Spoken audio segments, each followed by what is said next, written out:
인터넷 쇼핑을 하거나 앱을 내려받을 때 사용자가 원하지 않는데도 결제가 되거나 필요 없는 프로그램이 깔렸던 경험 한 번쯤 있으셨을 텐데요. 이런 것을 다크 패턴이라고 부릅니다. 네, 오늘 스마트 라이프 시간에는 다크 패턴이 정확히 어떤 것들이 있고 어떻게 피할 수 있는지에 대해서 알아보도록 하겠습니다. IT 칼럼니스트 이효은 씨와 함께합니다. 네, 안녕하세요. 안녕하세요. 네, 대표적인 인터넷 범죄나 사이버 금융 범죄 하면은 보이스피싱, 스캠 같은 게 떠오릅니다. 이 다크 패턴은 어떻게 차이가 있는 건가요? 나쁘게 얘기하자면 사람을 갖고 논다라는 네. 점에서는 이제 같다라고 볼 수가 있습니다. 예. 하지만 이제 세부적으로 들어가면 조금 차이가 있는데요. 스캠은 인터넷 사기를 말합니다. 예를 들어 중고 물건 직거래를 하자고 해놓고 돈만 받고 물건 대신 벽돌을 보낸다거나 하는 일 있었잖아요. 예. 또 최근에는 이 로맨스 스캠이라고 해서 직접 대면하지 않은 상태에서 SNS나 이 데이팅 앱을 활용해서 어떤 친분을 형성한 다음에 돈을 요구하는 사기도 좀 굉장히 많이 일어나고 있는 그런 상황입니다. 또 피싱은 이제 전화나 인터넷 같은 이 통신 매체를 이용한 보이스 피싱 같은 금융 사기를 이제 일컫는 말인데요. 다크 패턴 같은 경우는 이거랑 조금 다릅니다. 네. 이제 사기는 사기인데 이렇게 눈에 보이는 범죄는 아니다라고 보시면 될 것 같습니다. 어떻게 보면 이 소비자를 원하는 대로 조정하는 일종의 이 마케팅 행위처럼 보이기도 하는데요. 예를 들어서 이 추가 구매를 유도한다거나 아니면 이제 필요 없는 프로그램을 더 깔게 만든다거나 아니면 정기 결제를 해지하기 어렵게 만드는 거죠. 이렇게 사람을 속이기 위해 설계된 사용자 인터페이스를 다크 패턴이라고 부릅니다. 네. 자, 범죄는 아니지만 교묘하게 의도된 행동을 이끌어내서 소비자를 기만하는 행위라고 볼 수 있을 텐데요. 그럼 이런 다크 패턴에도 여러 종류가 있을 텐데 대표적으로 어떤 것들이 있나요? 일단 2010년에 이 용어를 만든 이제 해리 브릭널이라는 디자이너가 있습니다. 이 사람이 사용자들에게 제보를 받아가지고 다크 패턴 사례를 막 수집을 했는데요. 수집해서 한 12가지 정도 패턴으로 정리를 했습니다. 그중에서 가장 유명한 것은 역시 이 숨겨진 비용이라는 패턴인데요. 예를 들어서 이 여행을 하기 전에 호텔을 검색할 때 어떤 사이트에서 막 이 검색을 하다 보면 마지막 결제 단계에서야 이제 서비스 비용이나 세금이라면서 한 20%를 이제 추가로 받습니다. 이제 가장 싼 줄 알았더니 오히려 딴 데보다 비싸진 거죠.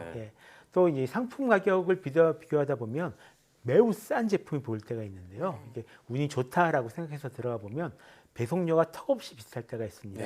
한 7만 원, 8만 원 이렇게 나올 때가 있어요. 배송료가. 이렇게 가격 일부를 배송비로 옮겨서 최저가로 나타나게 하는 방법인데요. 비행기 요금도 이런 문제가 있어서 2014년서부터는 항공운임 등 총액 표시제를 시행하기도 했었습니다. 이런 부분들은 EU에서는 2016년서부터 미국에서도 곧 불법으로 규정될 예정이다라고 합니다. 네. 그런데 이제 이런 것들은 인터넷을 쓰면서부터 이전부터 있었던 거잖아요. 근데 요즘에는 다크 패턴의 형태가 스마트폰 앱을 통해서도 많이 발생하고 있다고 들었습니다. 구독형 모델이 그렇다고 하는데 대표적으로 구독형 모델로 소비자들을 어떻게 속이는 건가요? 최근에 그 매월 결제나 매년 결제를 하라라고 유도하는 앱들을 굉장히 많이 보셨을 겁니다. 이 애플이나 구글 같은 앱스토어에서 이 구독 또는 이 무료 평가판 사업을 그 회사들에게 권유를 하고 있기 때문인데요.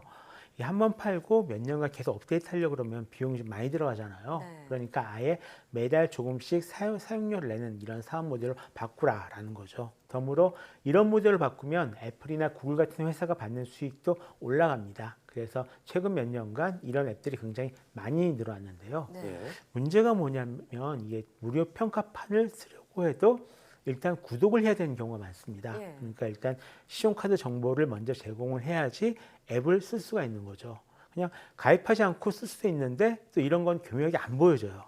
그리고 가장 큰 문제는 이게 유료 결제가 시작될 때 보통 미리 알려줘서 선택을 하게 해줘야 되거든요. 근데 요즘은 아예 그걸 말을 안 해줍니다. 그래서 또는 이제 가입해서 취소를 하려고 해도 취소를 하려고 하면은 굉장히 어렵게 만드는 상담원과 상담을 해야 된다던가 이런 경우가 굉장히 많은데요. 이거를 탈퇴 방해라던가 아니면 강요된 구독이다라고 부릅니다. 굉장히 많은 행위이기 때문에 좀 그냥 넘어가긴 없지만 굉장히 분명한 다크 패턴이다라고 보시면 될 것 같습니다. 아니 그런데 나도 모르게 결제가 이루어지는 이런 부분은 당연히 불법 아닌가요? 구독 강요를 빼면은 불법은 아닙니다. 그러니까 구독 문제는 처음에 분명하게 공지를 하지 않으면은 EU에서는 불법입니다. 한국에서도 문제가 될 수가 있어요. 근데 이게 큰 의미가 없는 게, 근데 이런 이 다크 패턴 계속 사용된 이유가 이 과학자들은 이렇게 얘기를 하거든요. 우리 뇌는 그러니까 사람의 뇌는 항상 편한 길을 찾기 때문이라고요. 예, 휴리스틱이라고 부르죠. 우리는 그러니까 인터넷에서 뭔가를 읽을 때 주의 깊게 읽는 사람들 거의 없잖아요. 그렇죠. 그리고 여러 가지 복잡하게 선택해야 되는 상황이 오면 딱히 문제가 될 것 같지 않으면 그냥 동의 네, 이렇게 그냥 넘어간다는 넘어가죠. 거죠. 넘어간다. 근데 예. 한국에서도 보면 뭐 할 때마다 이 개인정보 사용 동의를 받아야 되는데 네. 그때 그냥 모두 동의해야 합니다. 그냥 탁 누르고 넘어가세요. 전체 동의요. 예, 네. 그렇죠. 근데 여기 보면 밑에 필수가 아니라 선택이라고 선택된 있는 약관이 있거든요. 네. 대부분 이제 개인 정보를 광고에 사용하거나 아니면 광고회사에 넘겨서 쓸 수 있게 한다 이런 내용인데 네. 아무 생각 없이 전체 동의를 누르면 이 선택 약관까지 다 그냥 클릭하게 됩니다. 이런 식으로 이 다크 패턴을 사용하게 되는 건데요.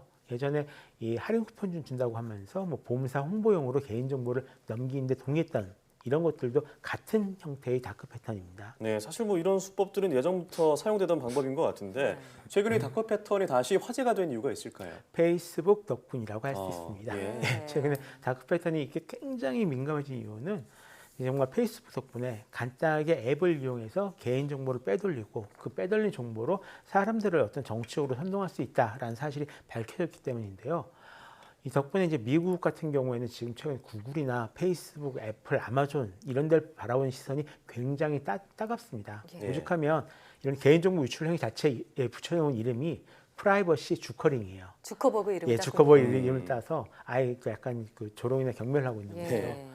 또 정말 이 앱을 깔거나 그럴 때 앱에서 어떤 권한을 요구하는지는 이제 꼭 확인을 해보셔야 되는데요. 요즘은 굉장히 많은 앱들이 있는데 심심한 경우에는 이 날씨 앱을 깔았는데 네. 제 친구들 전화번호부터 시작해가지고 제 개인 신상 필요가 없는 정보라든가 건데, 뭔가 한 8가지 이상의 온갖 신상 정보를 요구하는 경우도 있습니다. 네. 사실 알고 보면 이런 게 좀 굉장히 위험한 그런 네. 형태의 다크 패턴이죠. 네, 그뿐만 아니라 또 이상한 질문을 해서 소비자를 현혹하는 그런 종류의 다크 패턴도 있다고요. 예, 저도 얼마 전에 당했는데요. 예. 그래서 뭐 구독하시겠습니까라고 광고가 떠가지고 그걸 안 하겠다라고 닫기 버튼을 눌렀었는데 이것은 고객님에게 큰 혜택을 주는 이벤트입니다.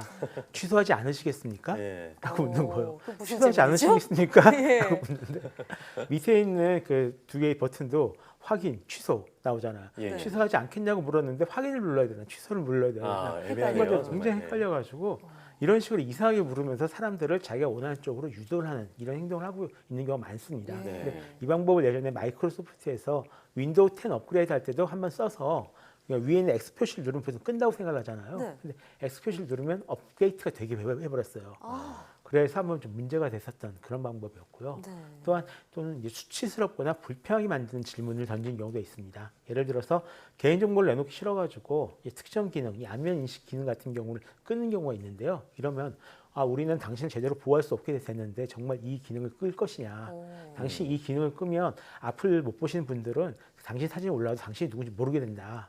이거 정말 끌 거냐. 이런 식의 질문을 던지는 거예요. 예. 또 이제 친구 스팸이라는 것도 있는데요. 예전에 게임에서 하트 막 던지고 이런 것들 많이 경험해 보시잖아요. 예. 하트 폭탄 이런 것이 일종의 그 친구 스팸입니다. 친구가 직접 내 친구들에게 스팸 메일을 보내게 만드는 건데요. 게임에서 어떤 SNS 친구 찾기 기능을 쓰거나 네. 아니면 핀테크 앱 같은 경우도 요즘 자꾸 친구에게 지원금을 보낸다. 뭐 이런 것들이 나오는데 이런 것들 다 다크 패턴이라고 볼 수가 있습니다. 네, 참 이렇게 교묘하게 심리를 이용하는 이 다크 패턴에 걸리지 않으려면 어떤 방법이 있을까요? 이게 현실적으로 드릴 수 있는 조언이 솔직히 몇 가지 안 되거든요. 네. 아, 예. 근데 일단은 거절하는 법을 익히셔야 됩니다. 뭔가 뭐 하시겠습니까 나왔을 때 이제 과감하게 그 노라고 누르실 수 있는 과감하게. 노라고 말할 수 있는 사람이 돼야 되고요. 만약에 그래도 강제로 구독을 해야 된다 이런 식으로 나오면 그 앱의 사용을 과감하게 어떤 포기하시는 게 좋습니다. 네. 또 가끔 보면 뭐 선착순 할인, 품절 일박, 뭐 선착순 1000명에게만 이런 것들 이런 메시지를 띄우는 경우가 굉장히 많거든요. 이것은 제가 많이 해봐서 아는데요. 다음에 또 옵니다. 네. 거의 100%또 오니까요. 절대 이런 데 넘어가시면 안 되고요. 또 다른 방법으로 스마트폰으로 어떤 아예 물건을 사지 않는 방법도 있습니다. 네. 이게 사실 스마트폰 쇼핑은 소비자에게 별로 좋은 방법은 아닌데요. PC로 사는 것보다 다양한 정보를 얻기가 힘들기 때문에 그렇습니다. 요새 이 스마트폰 앱으로 사면 추가로 할인해 주는 곳이 많잖아요. 네. 이게 다 이 알림을 띄울 수도 있고 다른 곳과 쉽게 물건 가격을 비교하기 어려워서 그렇습니다. 소비자를 유도하는 거죠. 그리고 마지막으로 이제 늦은 밤에는 네. 어떤 새벽에는 회원가입이나 쇼핑, 앱 사용 같은 걸 많이 안 하시는 게 좋습니다. 실제로 피곤하면 판단력이 많이 떨어지거든요. 근데 이때 굉장히 많은 어떤 동의나 이런 거 확인 안 하고 넘어가시는 경우가 굉장히 많아요. 굉장히 충동적으로 움직이는 일이 많기 때문에 소비자에게 굉장히 다크 패턴이 잘 먹는 시간이다라는 걸 본인 스스로 인지하시고 이때는 그냥 모든 거를 이제 포기하시는 것이 전체적으로 봤을 때 본인에게 좋은 일이 됩니다. 네, 그래서 저도 중요하지 않은 앱은 아예 알림을 꺼두거든요. 이처럼 다크 패턴으로 피해자가 생기지 않도록 좀 제도적인 보완책 마련이 필요하지 않을까 이런 생각도 드네요. 오늘 말씀 잘 들었습니다. 네, 고맙습니다.